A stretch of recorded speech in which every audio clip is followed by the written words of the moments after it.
nitong mga nakaraang araw, nag-uulan din daw noon nung pumunta si Christian sa isang ukay-ukay sa bayan nila sa Daet, Camarines Norte. Kapag umulan po talaga dito sa amin, nababasa po yung tubig. Kaya po lumalamig yung panahon, kaya napilitan po talaga akong bumili ng jacket.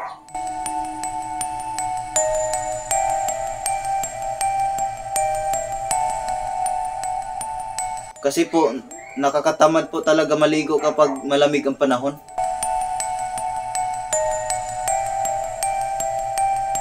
Sa ukay po talaga ako bumibili ng gamit kasi mura po doon. Yung jacket po na nabili ko sa ukay-ukay, iba siya kasi nung inamoy ko parang maasim, tapos makapal po yung tila niya kaya binili ko po.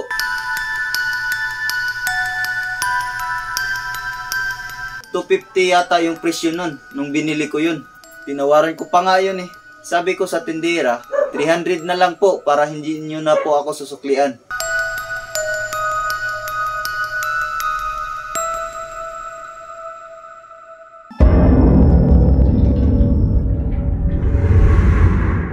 Nung una ko pong sinuot yung jacket, medyo weird po talaga.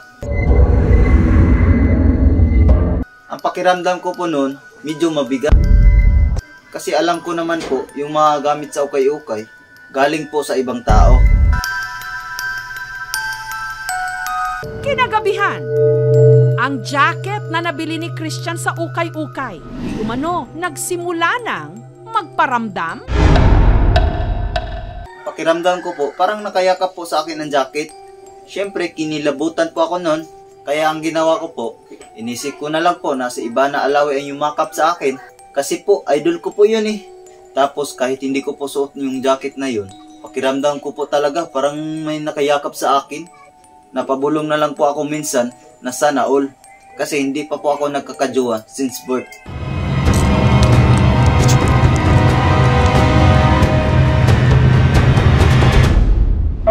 Dito na rin daw nagsimulang magkaproblema sa pagtulog si Christian. Kapag matutulog naman po ako, hindi ko po talaga kaya matulog na nakadilat. Masakit po sa mata. Tapos kapag nasa kalagitnaan na po ako ng panaginip ko, binabangungot po talaga ako. Yung panaginip ko po, may kadate po ako ng magandang babae.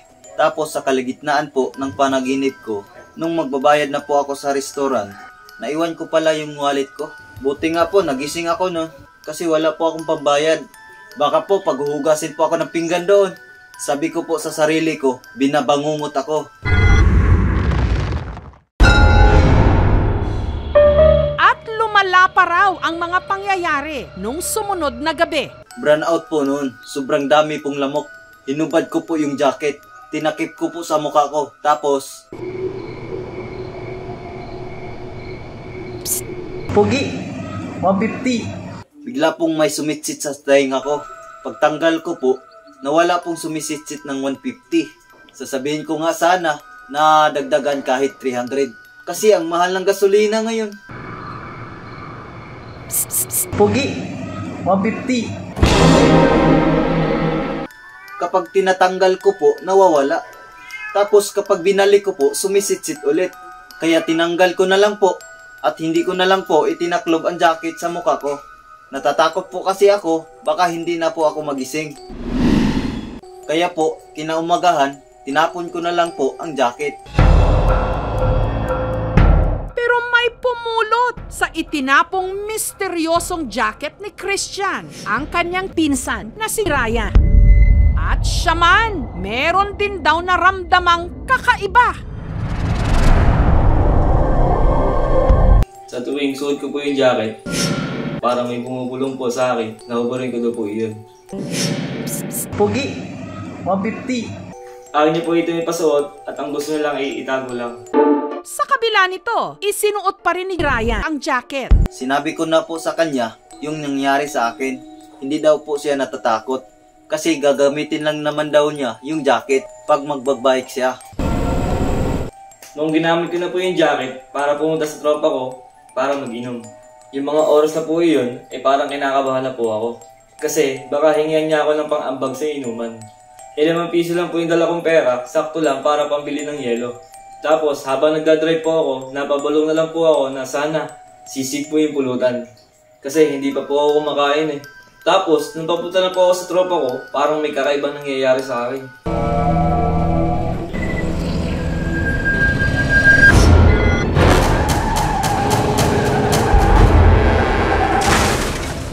Ayun po, nabangga po ako. Nawala pa po yung ₱5 ko pang ambag para pambili ng yelo.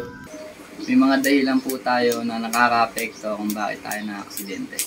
Katulad nung basa yung kalsada kasi may tubig, kaya tayo na-aksidente.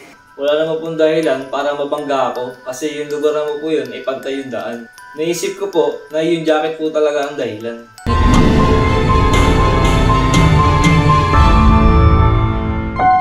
Pero nadala rin si Ryan tulad ni Christian. Hindi na isinuot pa ang jacket. Itinago na lang ito sa kanyang drawer. Hindi ko na po talaga sinuot yung jacket kahit matutulog na po ako. Nakakatulog na po ako ng maayos. Dati po hindi. Nag-ML pa po kasi ako noon. Ngayon hindi na po. Ang dami po kasi cancer sa Epic Rank. Kaya ang ginawa ko, in-install ko na lang yung ML ko. Sayang pa naman yung elite skin ko kay Balmond. Hanggang napagkwentuhan ng magpinsan ang tungkol sa misteryosong jacket. Pakiramdam ko po, yung may-ari ng jacket ay Becky. Kasi sumitsitsit po ng 150. Tapos ako naman po ang sinitsisitan.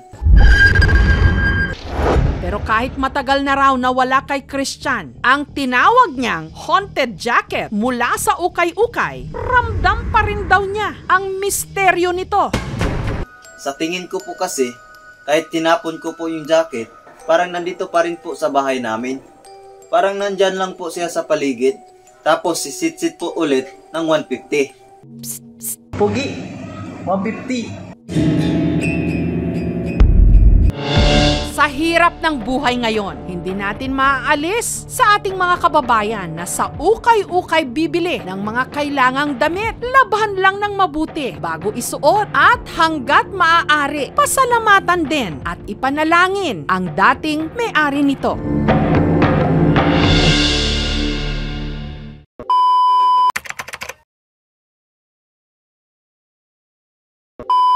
Yo, shout out pala sa mga kapatid ko, shout out din sa nanay, sa tatay ko, at shout out din pala sa mga katropa ko sa kurba, at shout out din pala sa nagsusuporta sa aming YouTube channel, at shout out sa nanonood, at shout out din kay Boss Kapitan Alan, shout out din pala sa kay Paring Oliver, at shout out din kay Paring Ivan, shout out din kay Paring Riniel, kay Taguro, si Iski. At shout out din pala kay Boss Obe. At shout out kay Tutoy Hans. Tutoy Hans, magmahal ka ng todo. Huwag mo nang pakawalan pa. Shout out din pala sa editor namin, Paring Jilo. At shout out din pala kay Juday Runya. Shout out din kay Gisa Runya. Shout out kay Karne Runya. Shout out kay Jode Runya. At shout out din pala sa mga kaibigan ko sa Cebu. Huwag niyong makakalimutan Mag-like, mag-share, mag-subscribe sa aming YouTube channel. Maraming salamat po.